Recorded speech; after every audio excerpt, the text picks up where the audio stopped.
mind telling me your name and what you do?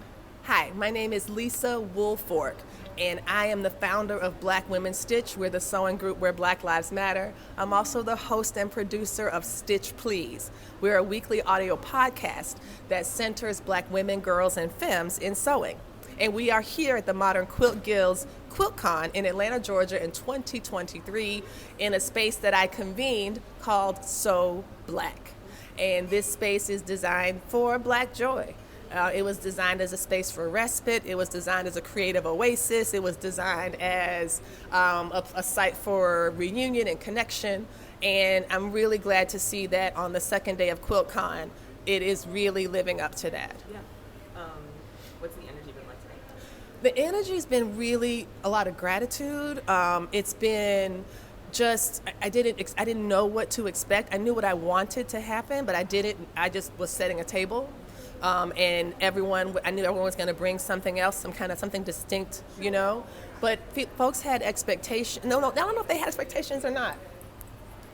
Hi. Oh, wait, you can't go in that one. That one's locked. Which way are you going? Who are you looking for? I work here and I'm doing a site visit. Oh, I'm sorry. I'm so sorry to disturb Yeah, we're all set up in there, though. So there is, we have our event I space. just wanted to show. It's blocked off with curtains. So if you open that door, you wouldn't see anything. But so, and we're having a private event in there, if that's all right? Okay.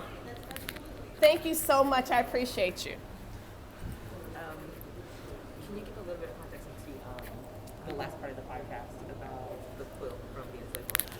Oh, my goodness. The story behind that, I feel like that's Yeah. So what are you asking? the story of the quilt that we just all saw. So Sarah Bond is a descendant of an enslaved woman. She is an African American quilter, and her cousin E. Bond is also is a surface pattern designer, and they've collaborated. But they are part of a long generation of quilters.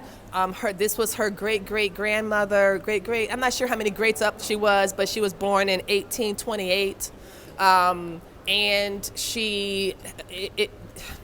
this was an enslaved woman who was given as a wedding gift to a white man on whom, that this person would inflict children on her, rape her, and she had two children, one of whom became Sarah's great-great-grandfather.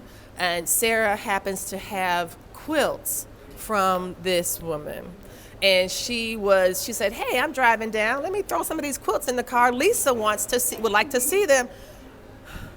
She brought a quilt that was made by Arthur Jane Bond, her enslaved ancestor, and she held up the quilt, and the hush over the room was so powerful.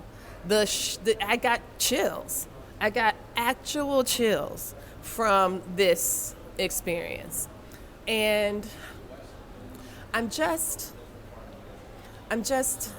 honored that the space became a site for something so sacred and to be held by other Black women who would appreciate the sacredness of it as well. It was Black women, it was a black man, it was Black folks embracing and holding space, holding gratitude, holding honor for an ancestor. I never would have thought that kind of feeling would be so transmissible, and it just was really powerful. And it was something that was not just me, it felt very widespread, So, you were there? Yeah, no. What'd you think, Clarissa? Yeah, I thought it was, I didn't expect to feel that impacted by it, but I think the room shift of feeling that history. So you felt like room shift? Absolutely. And that felt really powerful. It only felt like it could happen in that space. It could only happen in that space.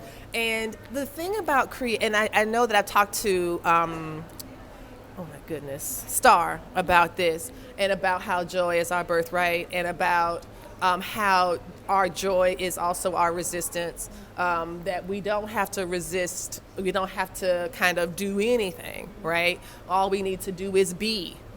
And I wanted this to be a site for just being. Just be. Just to be. That's it. And yeah. I was going to ask, is there anything that you would tell yourself your 2017 self about what today at this moment feels like? 'Cause I think you referenced it a lot today about how the organization started, how the podcast started, but yeah, sometimes it's hard to be present in the moment. Yeah. You know, what does that feel like? I think that's such a beautiful question, Clarissa, because I was so heartbroken. And I always knew that when I was sewing with the whites, that I felt like I was there on some largesse or some like, it was fine. I felt included. I felt like welcome. I felt, that we had a common interest. I felt all of these things. And now, and then it wasn't the truth. It just wasn't the truth.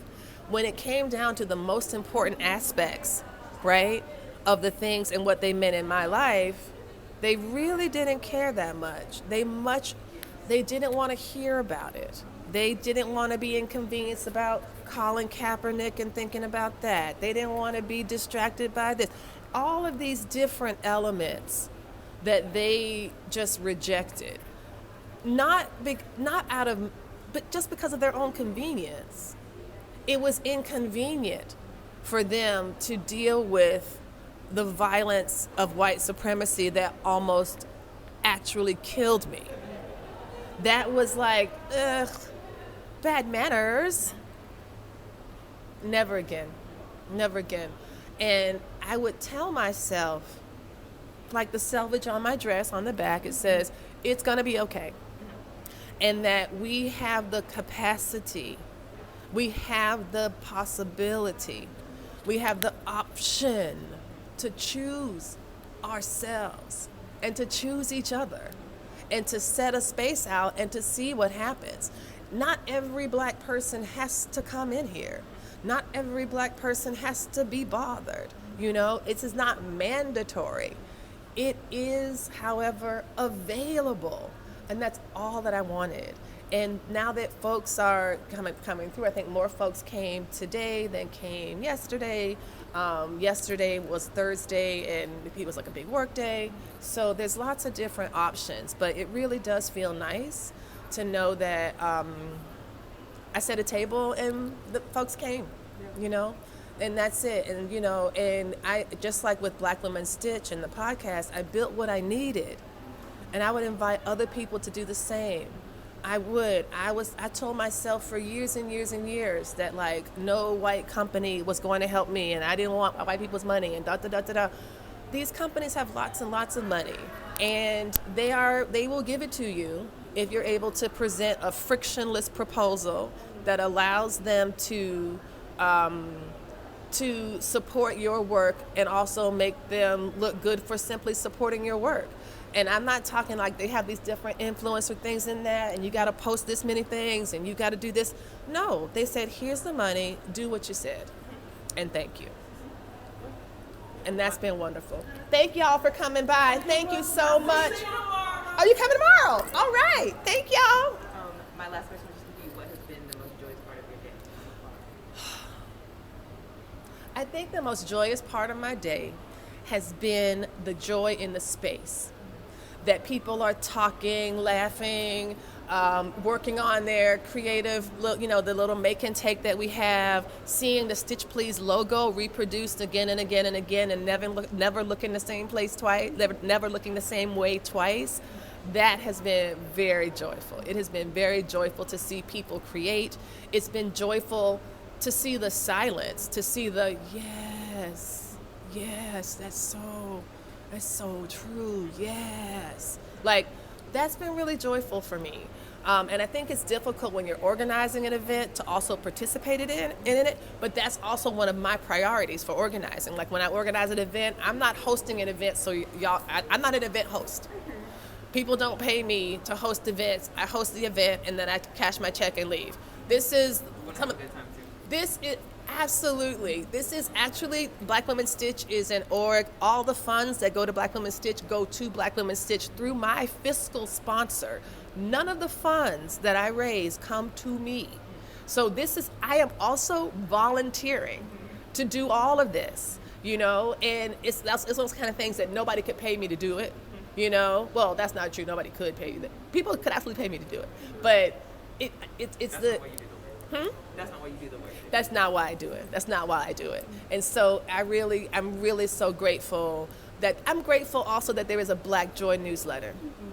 I'm grateful for that. I'm grateful to you. I'm grateful to you all reminding us that we are not in a constant position of struggle, right? And that though things are hard, we also, in the same way that we struggle to overcome oppression together, we can also struggle to achieve joy and practice joy. And that is also an important element of what it means to be in community. Thank you so much. Thank you. Right, it's